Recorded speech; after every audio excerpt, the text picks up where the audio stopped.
সঙ্গে গো রাবে না কবর কবর গোছের খবর সঙ্গে গো রাবে না সাহাবার বিছে হাবে করে সাহাবার বিছে হাবে করে সাথে রয়ে গো খানা কবর কবর গোছের খবর সঙ্গে গো রাবে না কবর কবর গোছের খবর সঙ্গে গো রাবে না। ভোরবেলা মুয়াজ্জিন সাহেব মসজিদে যাবে, একদম ফজরের নামাজ পড়ে মাইকে হাঁকবে আমাদের শাহপুরে অমুকের বাড়ি, অমুকের বাপ, অমুকের দাদা, অমুকের মা, অমুকের ভাই, অমুকের বোন ইন্তেকাল হয়ে গেছে, জোহর বাদ তার জানাজা দাফন হবে ইনশাআল্লাহ। মুয়াজ্জিন হাঁকলো, কত মানুষ বলবে দেখ কে মারা গেল, কে মারা গেল, খোঁজাখুঁজি বাঁধাবে। কত মানুষ বলবে এই মানুষটা কাল আমার পাশে বসে বসে গজল শুনছিল। কত মানুষ আপনাকে দেখতে আসবে, সুন্দর করে কাফন পরানো হলো, সুন্দর করে খাটিয়াতে শোয়ানো হলো, আপনারা জানাজা দেওয়া হলো। এইবার খাটিয়াটা ধরে কবরস্থানে যাওয়া হচ্ছে। আমার মায়েরা তো কবরস্থানে যেতে পারেন না, তাই কবরের ভয়টা হয়তো আপনাদের উপর অতটা আসে না। তবে যে সমস্ত ভাইরা যায় কবরস্থানে, বিসমিল্লাহ আলা মিল্লাতি রাসূলিল্লাহ বলে কবরে শোয়ানো হলো, বাঁশগুলোকে চাপা দেওয়া হলো, চাটাই বা কলার পাতা দেওয়া হলো, তারপরও ছোট্ট ছোট্ট ছিদ্র দেখতে পাওয়া যায়। এই ছিদ্র দিয়ে একটা বার যদি কেউ কবরের তলা উকি মেরে দেখে, রুহু পর্যন্ত কেঁপে উঠবে, এত ভয়াবহ কঠিন সেই কবর। ঢাকা হবে, মাটি দেওয়া হয়ে গেল, 40 কদম চলে যাওয়ার পর মুনকার নেকির ফারিস্তা নেমে এলো। এবারে সে কি করবে? কবি লিখছে মসজিদে আলানা হবে জোহরেতে জানাজা, জোহরেতে জানাজা, সারা জীবন আয়েশে হারামে গোরে ছোনা আজ গাজা, গোরে ছোনা আজ গাজা।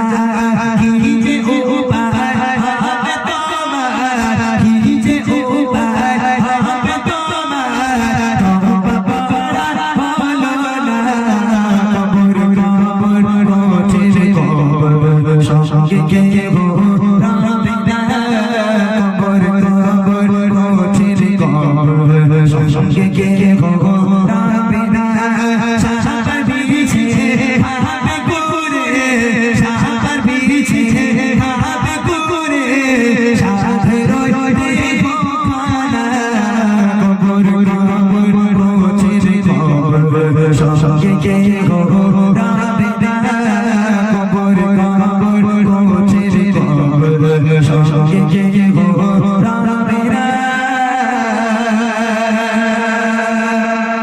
মুনকার নেকির ফারিস্তা নেমে এলো, ওঠো ওঠো।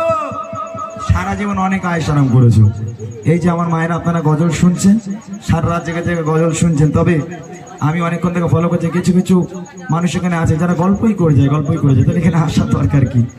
আল্লাহ পাক আল্লাহ তাআলা ফারিস্তাদেরকে বলবে এই যাকে প্রশ্ন কর, মুনকার নেকির ফারিস্তা আসবে, এসে ওঠো, বলো বক্তাদের মুখে, শিল্পীদের মুখে তো খুব ওয়াজ নসিহত শুনলে, কোরআন হাদিসের কথা শুনলে, বলো তোমার রব কে, তোমার ধর্ম কি, তোমার নবীকে বলো। ঈমান আমল থাকলে বলতে পারবো, যদি ঈমান আমল না থাকে হায় আফসোস, হায় হায় হায় আফসোস, আমি জানি না, আমি জানি না, তোমরা সামনে আসবে না। এই মুনকার নেকির ফারিস্তা তোমাদের চেহারা দেখে বুক কেঁপে যায়, খবরদার ভয়াবহ ফেরেশতা তোমরা সামনে আসবে না, হায় আফসোস আমি কিচ্ছু জানি না। মুনকার নেকির ফারিস্তারা আল্লাহকে বলবে আল্লাহ এ রিজেক্ট করা মা, এ মানে গান শোনা, গান শোনা মালে, এর দ্বারা হবে না। আল্লাহ পাক বলে তোরা চলে আয়। মুনকার নেকির ফারিস্তারা উঠে চলে যাবে, আল্লাহ পাক ডাক দিয়ে বলবে কানা আর কালা দুটো ঢোক, দুই ফেরেশতা ঢোক, তোরা দেখতেও পাসনি শুনতেও পাসনি। ও যেমন দুনিয়ার বুকে চতুর্দিকে ডিজে বাজিয়ে বাজিয়ে ডান্স করেছিল, পিকনিক করেছিল, ও যেমন গান শুনে শুনে সারা জীবন কাটিয়ে দিল, তোরা একটা কাজ কর, ওরে গিয়ে লেতো, তোরা ওরে ডিজে বানিয়ে কবরের মাটি কাঁপা, আমি আল্লাহ বসে বসে দেখি, আমি আল্লাহ বসে বসে দেখি। কবরে সাপ আসবে শুনেছেন? বক্তারা বলে না, অনেকে বলে ও সাপ, সাপুরের মানুষ তো সাপলে খেলা করে, বাচ্চা কথা সাপলে খেলা করে, কবরে কি হেলে সাপ আসবে না ডানা সাপ আসবে? কবরের সাপ একটা সাপ, কবরের একটা সাপ যদি কবর থেকে উঠে দুনিয়ার বুকে কোথাও একবারে নিঃশ্বাস ফেলে, কাল কিয়ামত পর্যন্ত সে জায়গায় সবুজ ঘাস জন্ম নেবে না।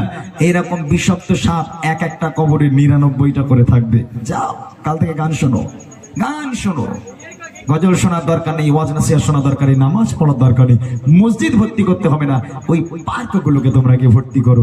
যখন কবরে ঢুকবে তখন বুঝবে কত ধানে কত চাল। তাই কবি লিখছে মন গানে ফারিস্তারা আসবে যখন কবরে, আসবে যখন কবরে, করে তখন তোমায় সাবা জবাব দেবে কি করে, জবাব দেবে কি করে, না পারিলে সাবা জবাব, না পারিলে সাবা জবাব কি হবে দেখো না, কবর কবর পৌঁছে কবর সঙ্গে কে হো রাবে না, কবর কবর পৌঁছে কবর সঙ্গে কে হো রাবে না, সাবার বিছে খাবে পুরে, সাবার বিছে খাবে পুরে,